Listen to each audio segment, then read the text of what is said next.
Esta é mais uma apresentação. Desejo a todos um bom começo de sábado. Vai ser uma apresentação realmente muito importante para nós. Continuo aqui oferecendo o livro Grande Conflito para todos aqueles que desejam. Escrevam aí nos nossos comentários, eu quero, e assim nós poderemos ajudá-lo a ter este livro maravilhoso que explica as profecias bíblicas e que vai de encontro com muitas coisas que estão acontecendo agora. Participem do nosso chat e compartilhem esta apresentação, que eu creio ser ela importante para o tempo em que nós estamos vivendo. Feliz sábado, sim. Vamos então apresentar aqui um documentário profético muito especial, que assim preparamos para os irmãos. Eu espero que vocês acompanhem, não só acompanhem, mas também compartilhem, para que esta mensagem alcance e chegue para mais e mais pessoas. No entanto, nós iremos orar buscando a presença do Senhor enquanto acompanhamos este estudo, este documentário, e no final eu voltarei para tecer as últimas considerações. Vamos orar. Obrigado, Pai de amor, pela semana. Uma semana desafiadora, mas cheia de sucesso, porque o Senhor esteve conosco. Aqui estamos, Senhor, dando as boas-vindas ao Santo Sábado. Queremos repousar. Pedimos que o Senhor nos ajude a entender a mensagem que iremos ouvir agora. Que ela tenha um impacto na nossa vida pessoal. Em nome de Jesus. Amém. Fique então com esta apresentação, com este documentário profético. E se o retorno de um nome sinalizasse o retorno de uma profecia? Em 1888, o Papa Leão XIII procurou moldar a ordem mundial. Em 2025, Leão XIV pode estar a fazer o mesmo, numa escala que o mundo nunca viu antes. Coincidência? Ou um renascimento calculado de uma missão esquecida? Fique comigo enquanto traçamos como dois papas chamados Leão podem ser as capas de uma profecia a desenrolar-se diante dos nossos olhos. A Igreja Católica elegeu um novo pontífice, o Papa Leão XIV, o primeiro Papa originário do Novo Mundo. Nascido nos Estados Unidos, Robert Prevost, com raízes no Peru, ele é um homem de duas Américas, posicionado de forma única a unir o Norte e o Sul.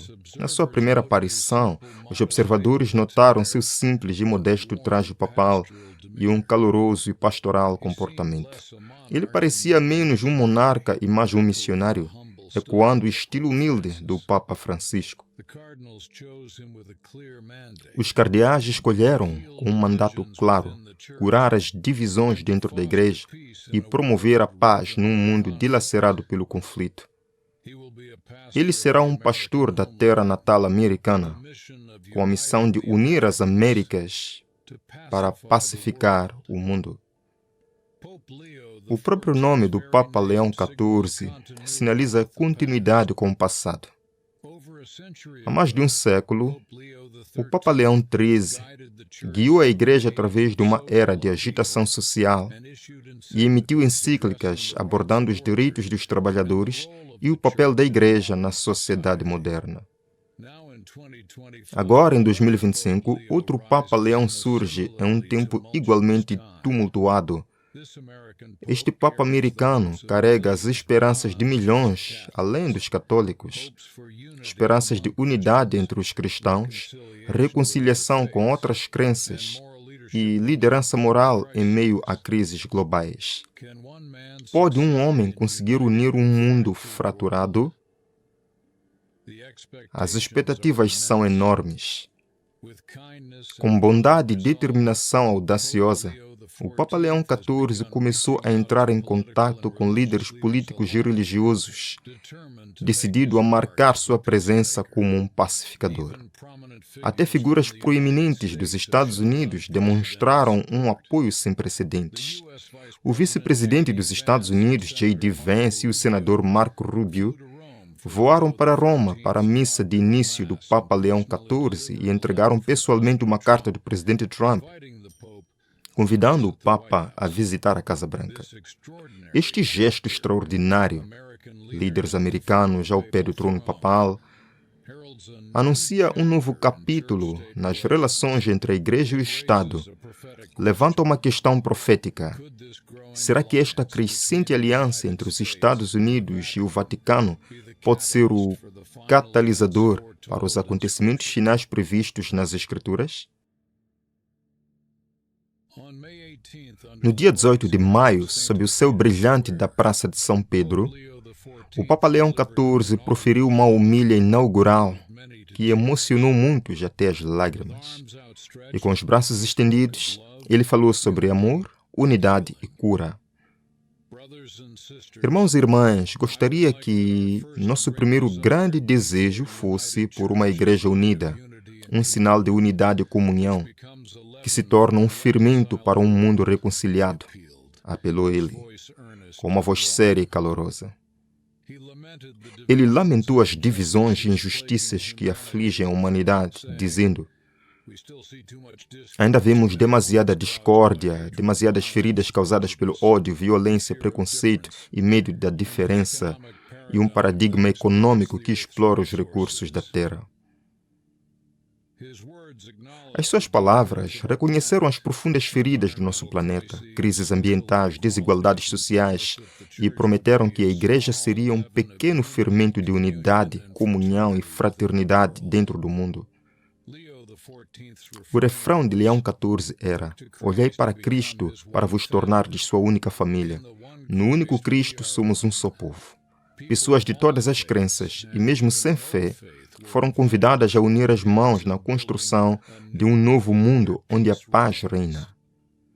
Era uma visão de irmandade global e descanso restaurador, tanto para a sociedade como para a terra. Para muitos, estas ideias soavam como o próprio Evangelho. Ama o teu próximo, cuida da criação, vive em harmonia. Mas os cristãos com uma mentalidade profética ouviram ecos adicionais nas suas palavras. Quando disserem paz, paz, então a destruição súbita vem.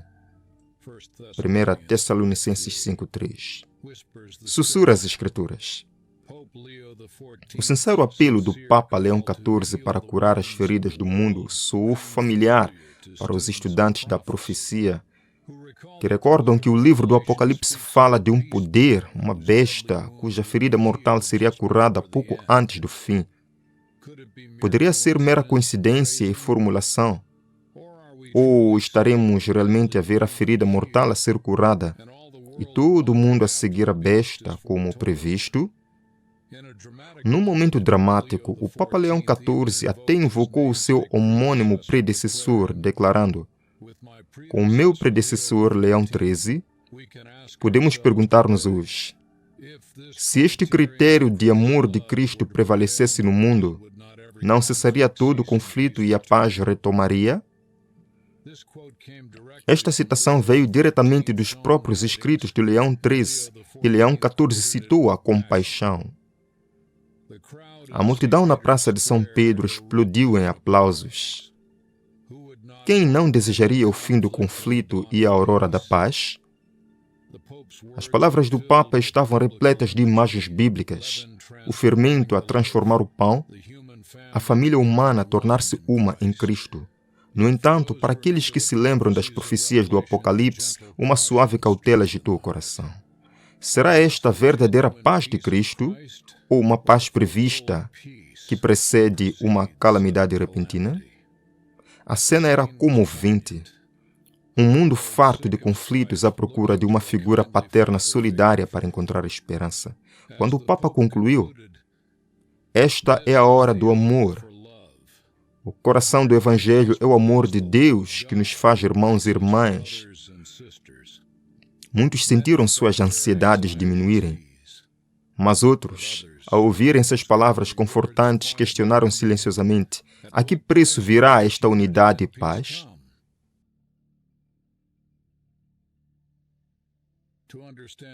Para entender a importância dos eventos de hoje, devemos voltar ao ano 1888. Foi uma época estranhamente semelhante à nossa. Uma era de mudanças rápidas, agitação social e intensas discussões religiosas. Nos Estados Unidos, uma ousada proposta legislativa quase alterou o curso da história. o senador Henry Blair apresentou um projeto de lei sobre a Lei Nacional do Domingo que visava impor o domingo como um dia de descanso por mandato federal. A ideia de um dia santo imposto pelo governo enviou ondas de choque àqueles que valorizavam a liberdade religiosa, especialmente a um pequeno grupo de cristãos que observava o sábado do sétimo dia. A nação estava à beira de preferir oficialmente um dia de adoração, o domingo, em nome da ordem social e da reforma moral. Poderia o Estado realmente ditar a consciência dos seus cidadãos? Muitas igrejas de cidadãos apoiaram a ideia, vendo-a como uma forma de elevar a moral da sociedade. Mas outros viam isso como um passo perigoso em direção à tirania religiosa. Nesse momento crítico, Deus levantou vozes corajosas para defender a liberdade de consciência. Um desses homens foi Alonzo T. Jones, um devoto adventista do sétimo dia. Em 1888, o ancião A.T. Jones viajou para a capital dos Estados Unidos e testificou perante o Congresso contra o projeto de lei de Domingo de Blair. Com eloquência e convicção, ele argumentou que a verdadeira fé não pode ser imposta por lei e que o governo não tem autoridade para impor a observância religiosa. Ele lembrou a nação do princípio americano fundamental, de que a Igreja e o Estado devem permanecer separados para preservar a liberdade. A posição de Jones foi notável.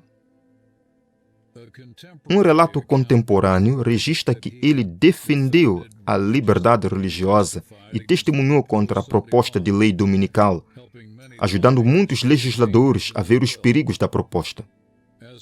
Como resultado desses esforços e das orações de muitos, a lei de domingo de 1888 foi derrotada. Foi um momento crítico. A profecia estava prestes a se cumprir, mas Deus, em sua misericórdia, segurou os ventos. Aqueles que valorizam a verdade do sábado acreditam que Deus deu ao seu povo mais tempo para compartilhar o evangelho da justiça de Cristo e se preparar para o teste final. O ano de 1888 também foi crucial por outro motivo. Dentro do mundo cristão, do outro lado do oceano, em Roma, o Papa Leão XIII estava a reinar, 1878 a 1903.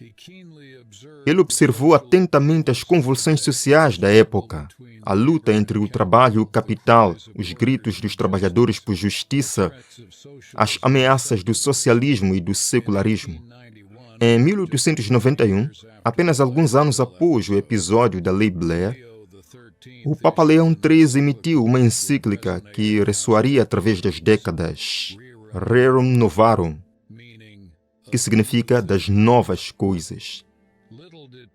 Pouco se imaginava quão profética uma seção deste documento pareceria em retrospectiva.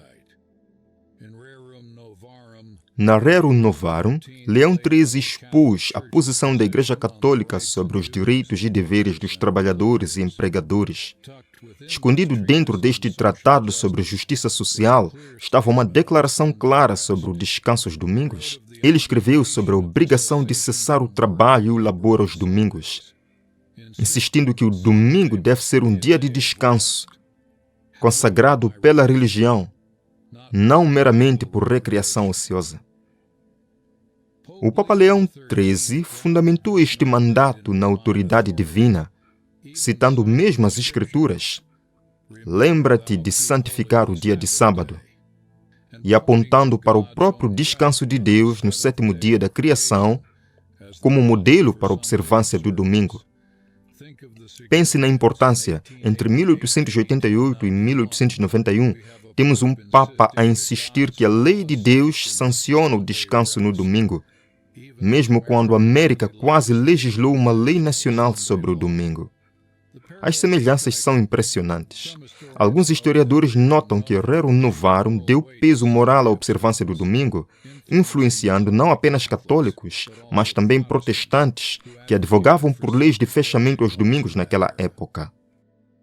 A encíclica do Papa Leão XIII tornou-se uma pedra angular do ensino social católico, e os seus princípios não se desvaneceram com o tempo.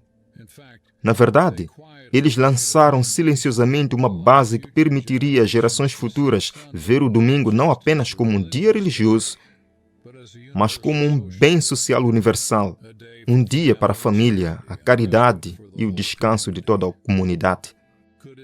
Um dia para a família, a caridade e o descanso de toda a comunidade. Poderia ser que os esforços em 1888 fossem um prenúncio, adiada pela graça de Deus até a hora marcada. Aqueles que estudam a profecia há muito acreditam que o que quase aconteceu em 1888 acabaria por acontecer a uma escala global quando o mundo estivesse pronto. E agora, ao ver um Papa chamado Leão mais uma vez a defender o descanso e a unidade, muitos não conseguem afastar a sensação de que o drama final está prestes a desenrolar-se.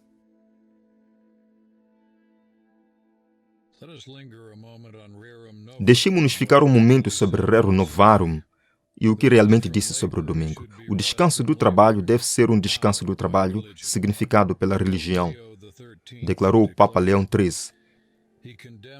Ele condenou a ideia de que o domingo é meramente um dia de divertimento ou indulgência ociosa. Em vez disso, argumentou que o descanso ao domingo direciona a mente das pessoas para as coisas celestiais e a adoração devida a Deus. Este descanso, enfatizou, é sancionado pela grande lei de Deus, apontando diretamente para o mandamento: lembra-te de santificar o dia de sábado. É fascinante e não pouco irônico que Leão XIII cite o mandamento sabático da Bíblia, que em Êxodo se refere ao sétimo dia da semana, como apoio à observância do domingo. Mas o Papa foi claro na sua intenção. O domingo era, na sua opinião, o legítimo herdeiro da sacralidade do sábado, transferido pela autoridade e tradição da Igreja. Ele via a imposição do descanso dominical não apenas como um dever religioso, mas como uma necessidade social, uma forma de elevar a dignidade dos trabalhadores e a vida familiar. Do ponto de vista do ensino católico, isso fazia perfeito sentido. A Igreja reivindica a autoridade para designar dias santos e há muito estabeleceu o domingo como dia de adoração do Senhor em substituição ao sábado bíblico.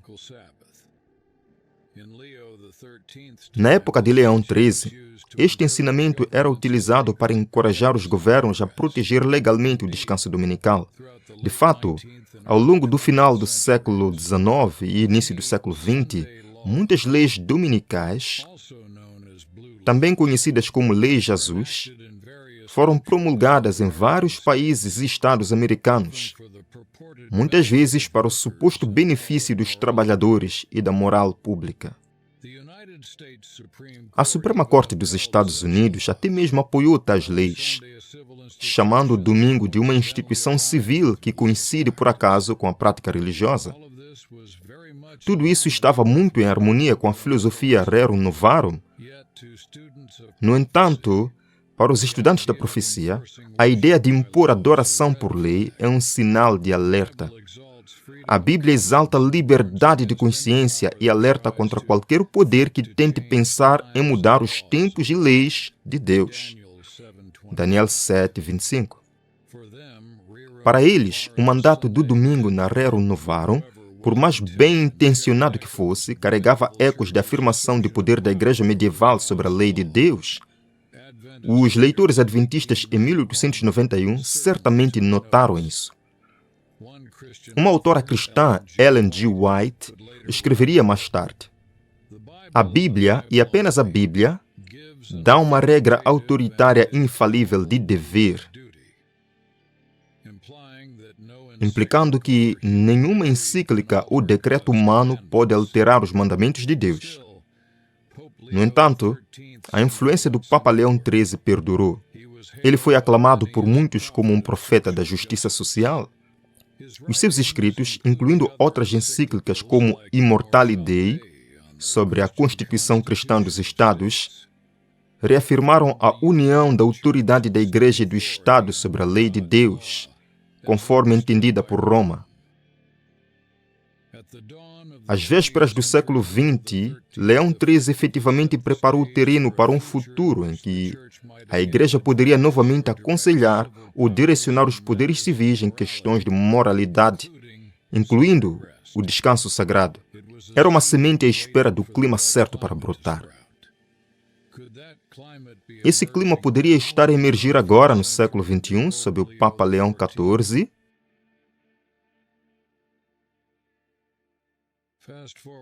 Avançando para hoje, o ano é 2025 e paralelos surpreendentes a 1888 estão a surgir nos Estados Unidos. Fala-se agora de uma nova lei de domingo no ar, algo impensável durante muitas décadas, agora a reaparecer. Relatórios surgiram sobre uma proposta chamada Projeto 2025, que defende um dia de descanso nacional, muito parecido com o antigo projeto Blair. Ainda mais notável, o atual Papa Leão XIV partilha o seu nome papal com o Papa de 1888 e está a promover ativamente a ideia de descanso dominical para o bem comum. É apenas uma coincidência? Muitos observadores acham que não. De fato, alguns estudantes de profecia exclamam em espanto que, em 1888, o Papa era Leão XIII e uma lei de domingo foi tentada. Agora, em 2025, temos um Papa Leão XIV e mais um impulso pela lei de domingo. É quase como se as páginas da história estivessem voltando ao mesmo capítulo. Apenas que desta vez o final pode ser diferente.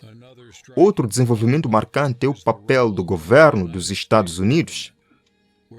Enquanto em 1888 o presidente americano Grover Cleveland, na época, estava relativamente distante da agitação pela lei do domingo, hoje vemos um presidente da América envolver-se ativamente com o Vaticano. O presidente Donald Trump, de regresso ao cargo, tem mostrado uma deferência em comum à influência papal.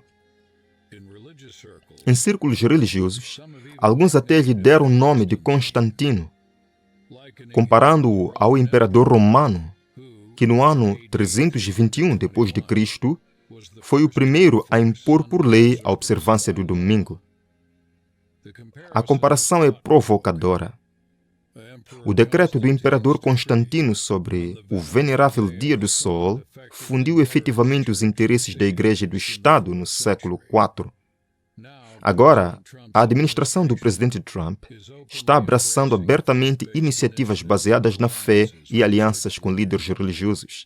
A Casa Branca até estabeleceu um escritório da fé, onde conselheiros religiosos estão ajudando a moldar políticas. A Igreja e o Estado estão cada vez mais próximos, cada um em busca de um terreno comum para a renovação espiritual da nação.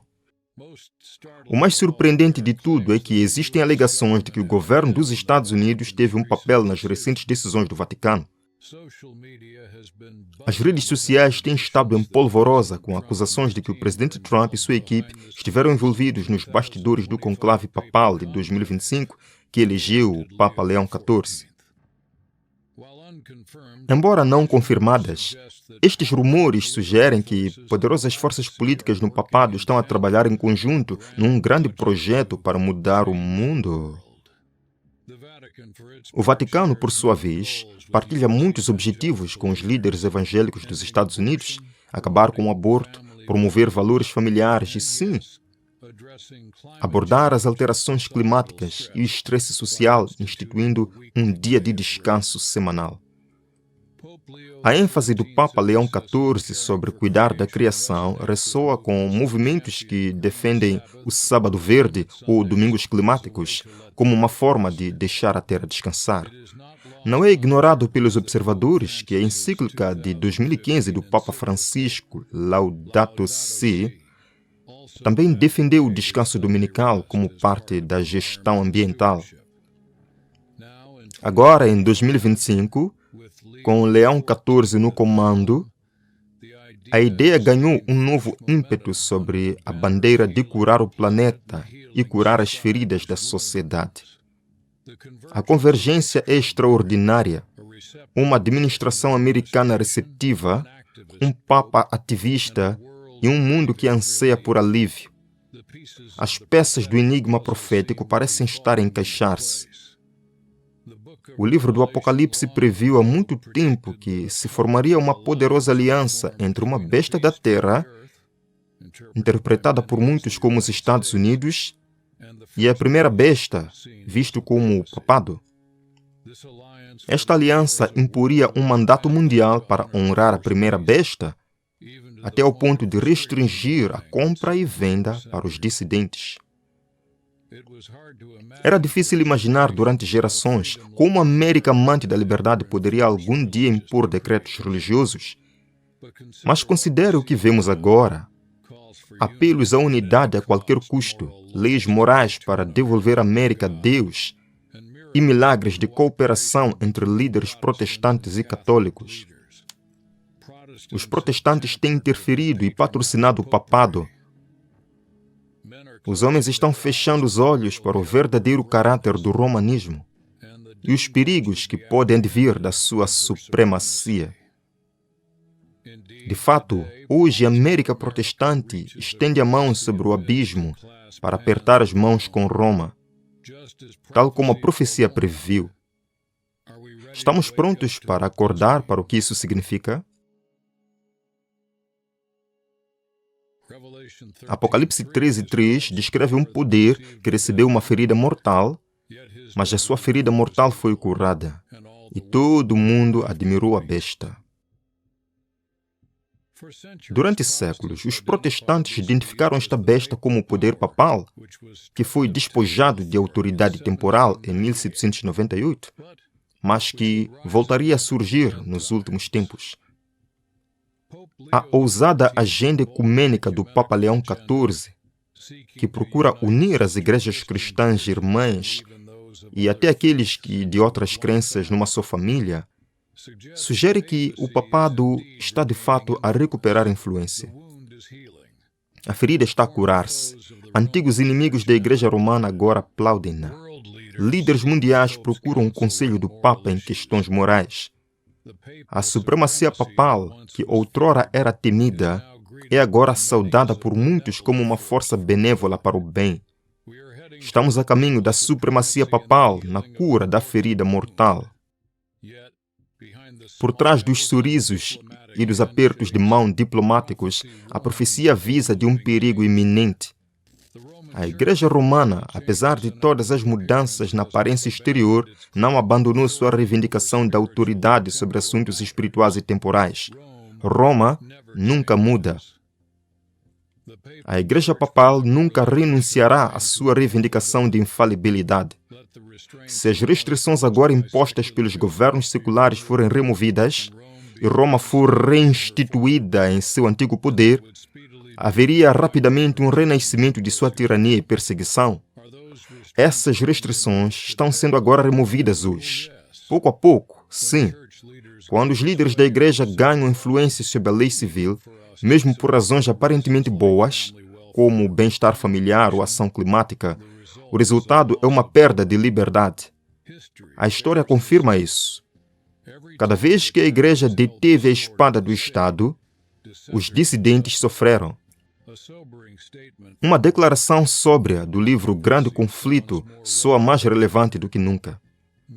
Os homens estão fechando os olhos para o verdadeiro caráter do romanismo e os perigos a serem previstos de sua supremacia. O povo precisa ser despertado para resistir aos avanços deste inimigo mais perigoso à liberdade civil e religiosa. Isto não é tido com ódio, mas com uma preocupação genuína pela liberdade de consciência, um dom dado por Deus. Hoje, muitas pessoas boas veem a Igreja Católica como uma campeã da moralidade e da decência, uma aliada nas guerras culturais. Não imagina que apoiar a sua agenda poderia ameaçar a própria liberdade. Mas enquanto os protestantes e católicos continuam a fazer compromissos e concessões, estamos a aproximar-nos de uma situação onde a discordância em relação às práticas religiosas da minoria pode já não ser tolerada? Está a acontecer de forma imperceptível? Talvez. Quando uma lei de descanso de domingo é promovida com uma solução unificadora, quem se atreverá a opô-la sem enfrentar desprezo ou algo pior? O Papa Leão XIV fala gentilmente sobre amor e unidade, e podemos apreciar esses valores. No entanto, o livro de Apocalipse retrata outra cena. Uma imagem da besta erguida, uma unificação da igreja e do Estado a impor adoração, de modo que, quantos não adorassem a imagem da besta, deveriam ser mortos. Apocalipse 13, 15. Essa é uma linguagem forte, quase impensável, mas a imagem profética muitas vezes é contundente para nos despertar. Poderia a aplicação de uma lei universal do domingo ser o mecanismo pelo qual esta profecia se cumpra? As peças se encaixam. Uma lei religiosa global, penalidades por não conformidade, tudo em nome da paz e da segurança. Imagine o cenário. Desastres naturais pioram, economias falham, e um líder carismático, talvez um papa em parceria com outros líderes religiosos, declara que Deus está descontente com o secularismo. A solução? Voltar a Deus, mantendo o domingo santo, imposto por lei, para que o mundo inteiro descanse e aparentemente se cure. Aqueles que resistem, talvez uma pequena minoria que honra o sábado bíblico, o sétimo dia, seriam vistos como criadores de problemas que impedem a paz mundial.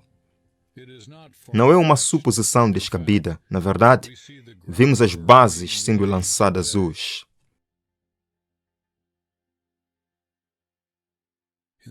Nestes tempos solenes, uma voz clama a cada crente: despertem, ó vigias. Agora não é tempo de cochichar na complacência. Os padrões que estão a emergir, união igreja-estado, piedade forçada, apelos ao medo e à crise, são exatamente o que os profetas e visionários da antiguidade nos advertiram.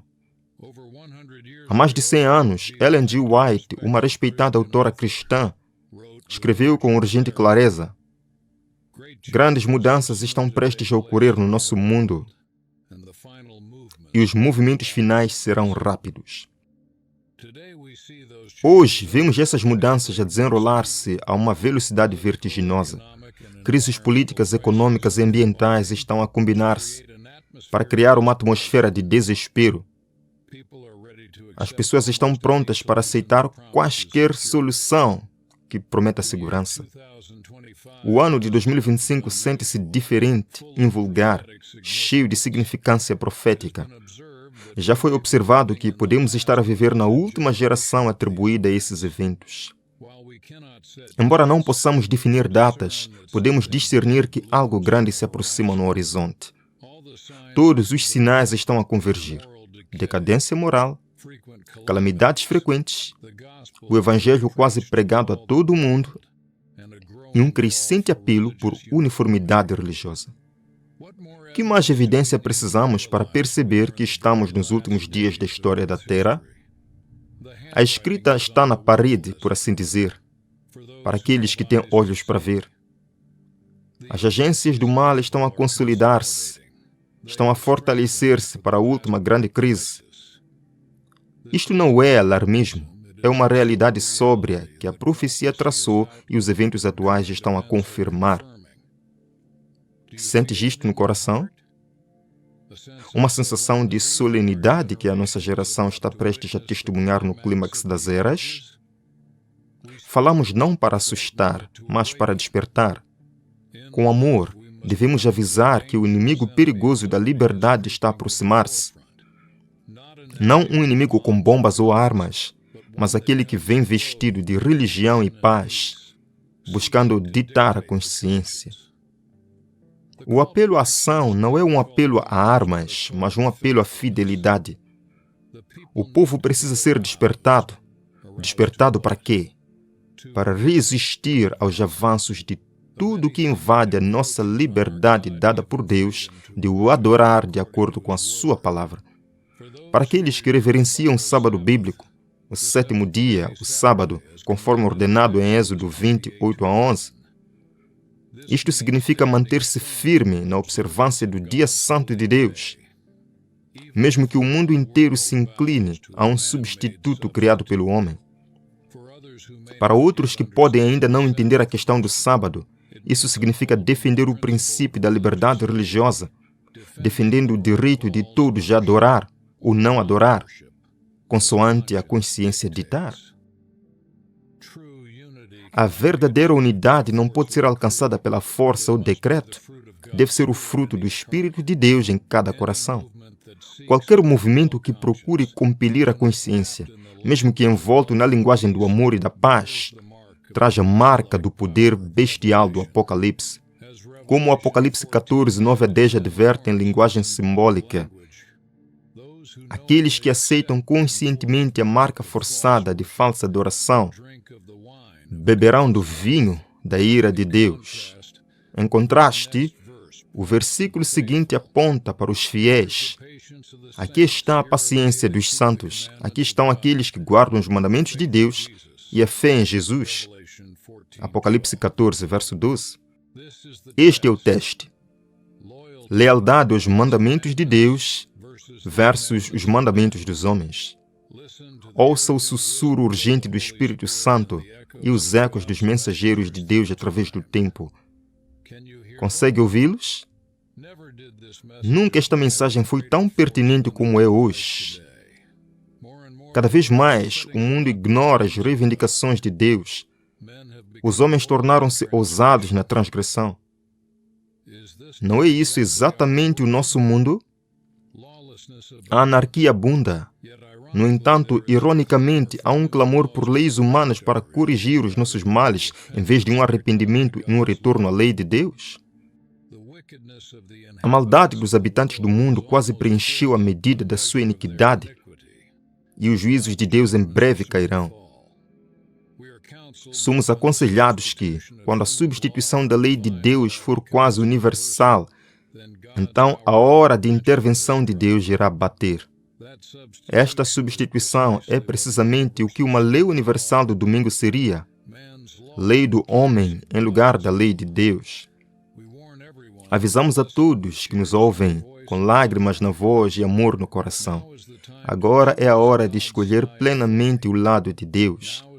Agora é a hora de estudar as Escrituras como nunca antes, para entender o que é a marca da besta e como evitá-la, e para receber o selo do Deus vivo. Apocalipse 7, 2-3, em nossos corações e mentes. Agora é o momento de acordar e aparar as nossas lâmpadas, pois o noivo está a chegar. Mateus 26, verso 5. Todo o mundo é um palco, e o ato final da grande controvérsia entre o bem e o mal está prestes a começar. Traçamos uma linha do Papa Leão XIII ao Papa Leão XIV, desde a quase lei dominical de 1888 até a iminente agitação da lei dominical de hoje. As evidências são claras e convincentes. A substituição das leis dos homens pela lei de Deus, a exaltação por mera autoridade humana do domingo no lugar do sábado bíblico, é o último ato do drama. Estamos à beira desse ato agora. Quando esta substituição se tornar uma política e lei universais, Deus se levantará para libertar os seus fiéis. O véu cairá sobre a história humana e Cristo virá em glória para executar justiça e trazer a sua recompensa. Porque o Senhor se levantará, Ele se indignará para que possa cumprir a sua obra, a sua estranha obra. Isaías 28, 21. Uma obra de juízo misturada com misericórdia para aqueles que se apegaram a Ele. Caro amigo, isto não se trata apenas de potências globais de gráficos proféticos. É sobre o seu coração e o meu. É sobre a simples, mas profunda questão: a quem iremos adorar? Deus, o nosso Criador, ou a criatura e suas tradições? Nos últimos dias, a neutralidade não será mais possível. Cada pessoa decidirá, quer voluntariamente ou por omissão, a quem obedecerá. Um teste sobre um dia de adoração pode parecer uma questão trivial para alguns, mas assim como o fruto proibido no Éden é um teste de amor e lealdade. Deus diz, lembra-te do dia de sábado para o santificares. Êxodo 20, verso 8. Um mandamento enraizado na criação, escrito com seu próprio dedo em pedra. Os homens dizem, não, honra o dia do sol por lei. Mantenha o domingo santo para o bem comum.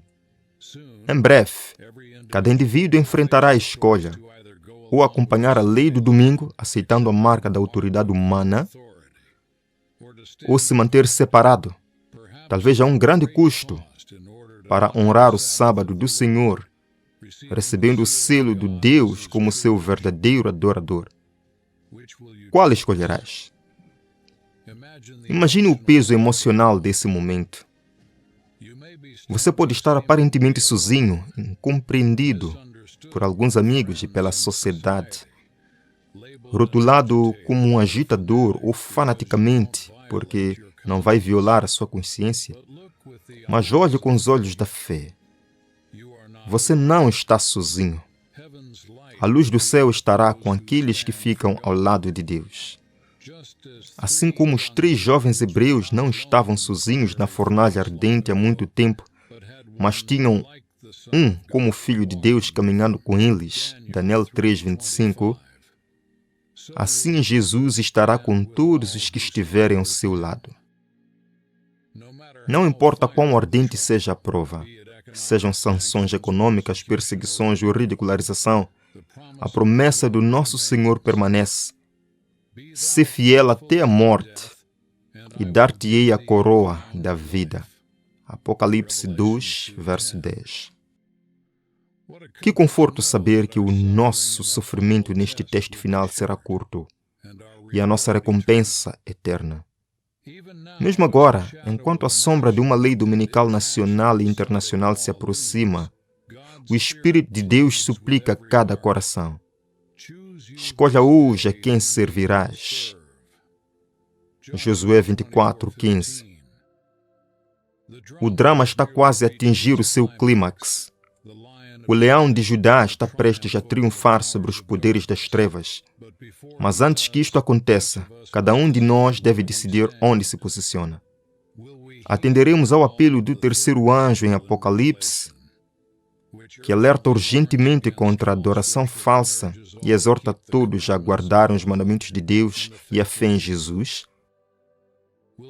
Responderemos ao grito amoroso do nosso Salvador que diz: se me amas, guarda os meus mandamentos? A nossa oração é que sim. No final, a profecia assegura-nos: a verdade triunfará. Jesus voltará para reclamar o seu povo. E aqueles que guardam os mandamentos de Deus serão justificados à vista do universo. Jesus voltará para reclamar o seu povo. E aqueles que guardaram os mandamentos de Deus serão justificados à vista do universo. Todo conflito cessará e a paz retornará, não pela legislação humana, mas pelo príncipe da paz, estabelecendo o seu reino de glória. Que dia será esse? Chega de opressão, chega de religião imposta. Somente adoração jubilosa a Deus em espírito e verdade para toda a eternidade. Esta é a paz que buscamos. Essa é a unidade pela qual vale a pena lutar. À medida que este ato final se aproxima, onde você vai estar?